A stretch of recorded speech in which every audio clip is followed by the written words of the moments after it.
ఇక వార్తల్లోకి వెళ్దాం. ముందుగా ఏపీ వార్తలకు వెళ్తే కొండపై విషనాగులు. అనకాపల్లి జిల్లాలో నాగుల కొండపై చెలరేగుతున్న అక్రమార్కులు. రోజుకు 15,000 టన్నులకు పైగా లాటరైట్ తరలింపు.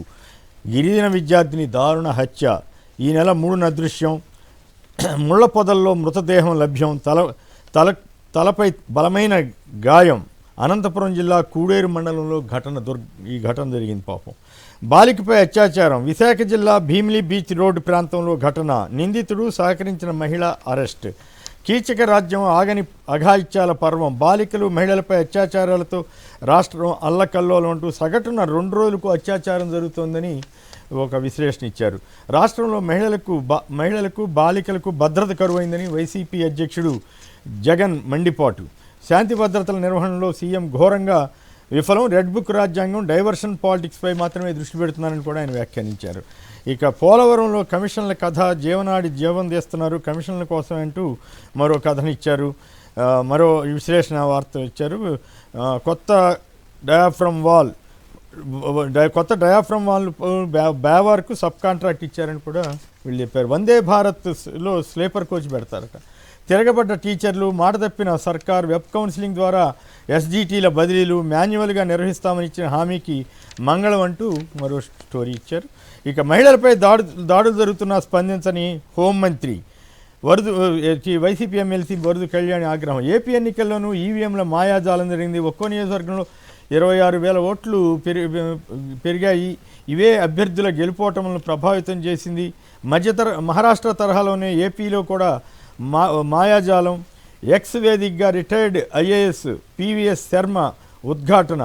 దీనిపైన అన్ని అధికంగా పోలైన ఓట్లన్నీ టీడీపీకి ఎలా పడతాయి, ఇది సాధ్యమేనా అంటూ ఎక్స్ వేదికగా నిలదీసిన మాజీ ఎమ్మెల్యే గడికోట శ్రీకాంత్ రెడ్డి. వైఎస్ కుటుంబం జోలికి వస్తే ఊరుకోం.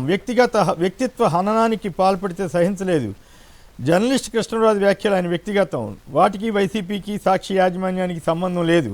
ప్రభుత్వ వైఫల్యాలను డైవర్ట్ చేయడమే సర్కారు ఎత్తుగడ. వైసీపీ నేత పోతిన మహేష్ వ్యాఖ్య.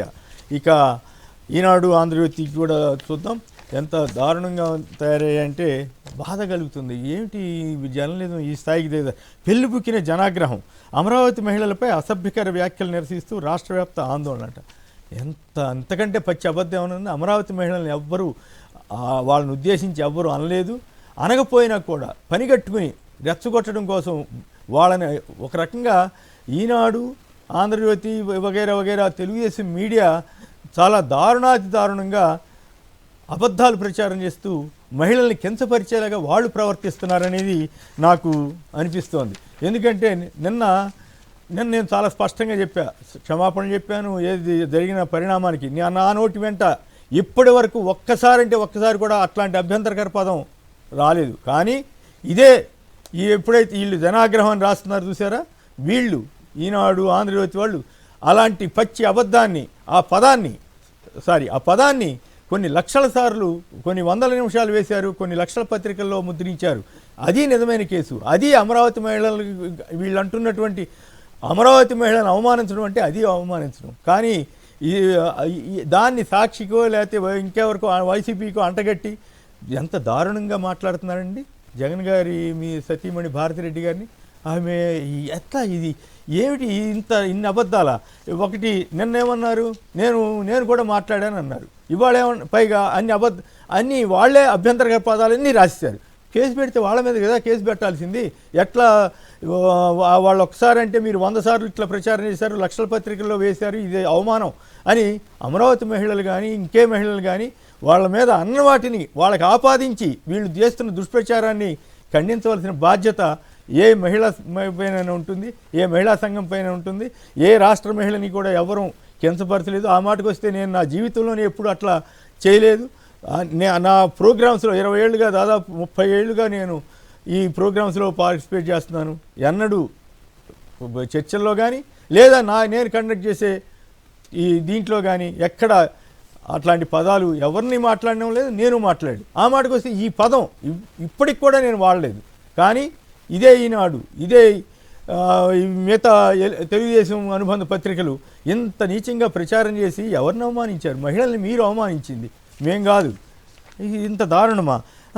ఈనాడు రామోజీరావు గారి వర్ధంతి నిన్న అయితే ఆయన విలువల గురించి వాటి గురించి బ్రహ్మాండంగా రాశారు.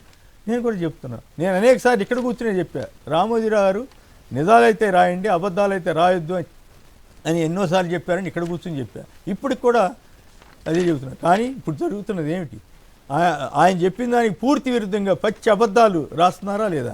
పనిగట్టుకుని పచ్చి విషపూరితమైన వార్తలు రాస్తున్నారా లేదా? ఇది ఎవరి ఆత్మకు వాళ్ళు ఆలోచించుకోవాలి. నిజానికి ఈ మొత్తం వ్యవహారంలో కేసు పెట్టాల్సి వస్తే ఈనాడు, ఆంధ్రజ్యోతి వాళ్ళ యాజమాన్యాల మీద, వాళ్ళ ఆ రాసిన వాళ్ళ మీద పెట్టాలి తప్ప ఇంకెవరి మీద కాదు. కానీ దురదృష్టవశాత్తు సరే ఇప్పుడు అధికారం వాళ్ళ చేతిలో ఉంది, వాళ్ళు ఇష్టం వచ్చినట్లు ఏమైనా చేస్తారేమో తెలియదు. కానీ ఇలాంటి పచ్చి అబద్ధాలు రాయటం అనేది అసలు అమరావతి మహిళల పదమే రాలేదు, వాళ్ళ మీద అసభ్య వ్యాఖ్యలు అని చెప్పి వీళ్ళు దుర్మార్గంగా ప్రచారం చేస్తున్నారండి. దుష్ప్రచారం, పచ్చబద్ధం. ఈనాడుని నమ్మి ఈనాడు ఇంత కిరాతకంగా, ఇంత నీచంగా మారుతుందని నా జీవితంలో నేను అన్నట్టు ఊహించలేదు. కానీ దురదృష్టవశాత్తు అమరావతి మహిళలపై అసభ్యకర వ్యాఖ్యలు ఎక్కడన్నారని? అమరావతి మహిళల పదం ఎక్కడనుందా? తప్పు కదా అట్లా అబద్ధాలు రాయటం. నువ్వు రాసింది కరెక్ట్గా అన్నదేదో రాయండి. ఆ ఒక్క పదం అన్నమాట వాస్తవం, జరిగింది. అతను ఖండించాడు, అతను క్షమాపణ అడిగాడు. నేను ఆ పొరపాటులో నాకు బాధ్యత ఉన్నా లేకపోయినా కూడా నేను కూడా బాధ్యత తీసుకుని ఎస్ నా ప్రోగ్రాంలో ఆ పదం వచ్చింది కాబట్టి ఆ రోజు నేను దాన్ని ఇంకా గట్టిగా ఉండాల్సింది కాబట్టి నేను కూడా క్షమాపణ చెప్పాను. సాక్షి యాజమాన్యం డైరెక్ట్గా ఖండించింది. అయినప్పటికీ కూడా కేసులు పెట్టారట. సరే ఏం పెట్టారో ఏమో, అది జరుగుతుంది. ఎందుకంటే నాకు ఈ వయసు 70 ఏళ్ల వయసు నాది. ఏం జరుగుద్ది? నేను మహాబలితే 5-10 ఏళ్ళు బతుకుతాను. ఈ లోపే నా ఉద్యోగమే తీయించేసిన వాళ్ళకి నన్ను లేకుండా చేయటం పెద్ద కష్టమేం కాదు కదా. 9 ఏళ్ల క్రితం జరిగింది, మళ్ళీ ఇప్పుడు జరుగుద్దేమో చూద్దాం. నేనైతే విలువలకే కట్టుబడి ఉన్నాను, నేనైతే అబద్ధాలు చెప్పలేదు, నేనైతే ఒక్క అభ్యంతరకర వ్యాఖ్య చేయలేదు, నేనైతే అసభ్యకరమైన వ్యాఖ్య ఎన్నడూ చేయనివ్వలేదు. చేసింది ఈ రకమైనటువంటి దుష్ప్రచారం చేసిందంతా ఈనాడు, ఆంధ్రజ్యోతి. వాళ్ళు మహిళలను అవమానించారు. వాళ్ళు మహిళల పట్ల ద్వేషంతో ఈనాడు మీద, సాక్షి మీదో లేకపోతే సాక్షి వాస్తవాలు రాస్తుందనే భయంతోటో ఇట్లాంటి అబద్ధాలు ప్రచారం చేసి వాళ్ళు మహిళలను అవమానించారు. వాళ్ళు అమరావతి మహిళలను అవమానించారు. అమరావతి మహిళలంతా కూడా ఖచ్చితంగా ఈనాడు, ఆంధ్రజ్యోతి వాళ్ళు కనపడినప్పుడు నిలదీయాలి. నువ్వు ఒక్క సెకండ్ ఎక్కడో ఒక మాట వస్తే దాన్ని ఇన్ని 100 నిమిషాలు చెప్పి మీరు ఎట్లా ప్రచారం చేస్తారు, ఎట్లా ఈ రకంగా లక్షల పత్రికల్లో వేస్తారని అడగాలి. నిజానికి ప్రభుత్వానికి చిత్తశుద్ధి ఉంటే వాళ్ళ మీద కేసులు పెట్టాలి. అది కాకుండా ఈ రకంగా సరే వాళ్ళ రాజకీయాలు, వాళ్ళ కథ, అది వేరే విషయం. తర్వాత మరి వాళ్ళ మీద కేసులు పెడతారో లేదో నాకు తెలియదు. కానీ బట్ ఈ ఒక చిన్న ఒక ఇష్యూని అబద్ధాలతోటి, స్కాముల్ని అబద్ధాలతో సృష్టిస్తున్నారు. ఈ అబద్ధాలతోటి వార్తలు కూడా సృష్టించేసి లేని కేసుల్ని, లేని వాటిని సృష్టించి ఇంత నీచంగా ప్రచారం చేస్తున్నారు. మరి ప్రభుత్వం అనేది ఇందుకే ఉందా? రెడ్ బుక్ అనేది ఇందుకే ఉందా? మరి పోలీస్ వ్యవస్థ ఇలాంటి వాటికి లొంగిపోతుందా?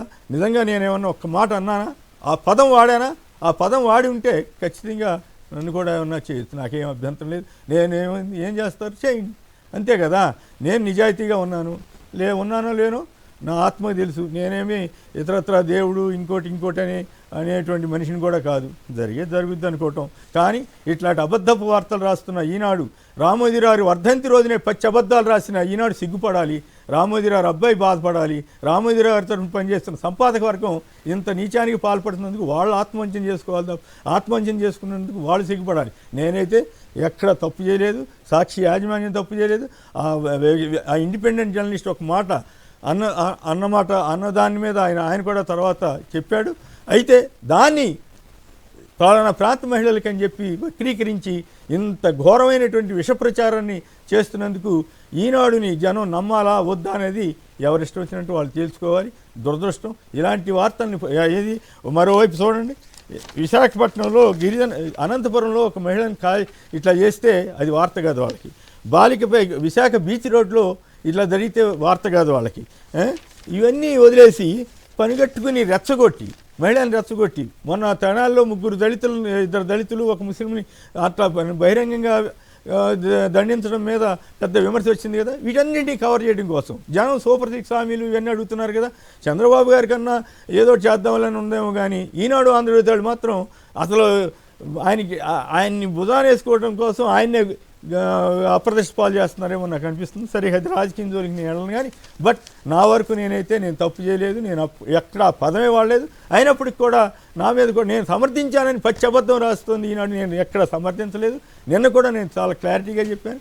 అయినప్పటికీ కూడా జరుగుద్ది. నాకు ఈ వయసులో ఏం జరిగితే ఏమవుద్ది, చస్తాం అంతే కదా. కానివ్వండి, ఏదో రోజు చావాల్సిందే కదా. ఏదో అది చరిత్రలో పత్రికా స్వేచ్ఛ కోసం చనిపోయిన వాళ్ళలో నేను కూడా ఒకటి ఉంటాను. జరుగుద్ది. రైట్, ఇక తెలంగాణ వార్తలకు వెళదాం. మంత్రివర్గ విస్తరణ జరిగింది. ముగ్గురికే పట్టం. మంత్రివర్గంలోకి గడ్డం వివేక్, అడ్లూరి లక్ష్మణ్, వాకిటి శ్రీహరి. రాజ్భవన్లో ప్రమాణ స్వీకారం. ఇక మన రేవంత్ రెడ్డి గారి వ్యాఖ్య చాలా ఆసక్తికరంగా ఉంది.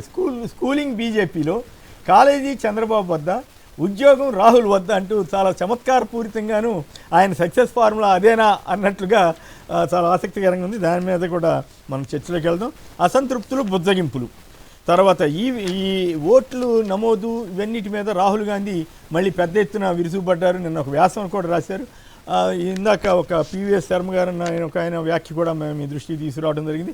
మహా మ్యాచ్ ఫిక్సింగ్, అసెంబ్లీ ఎన్నికల్లో బీజేపీ టోటల్ రిగ్గింగ్ వ్యవస్థలను వాడుకుంటోందన్న రాహుల్, బీహార్లోనూ అమలు చేస్తుందని జోషిన్ చెప్పారు. ఆయన అనుమానాలు ఉంటే హైకోర్టుకు వెళ్ళండి, నేరుగా లేఖ రాస్తే బదులిస్తాం.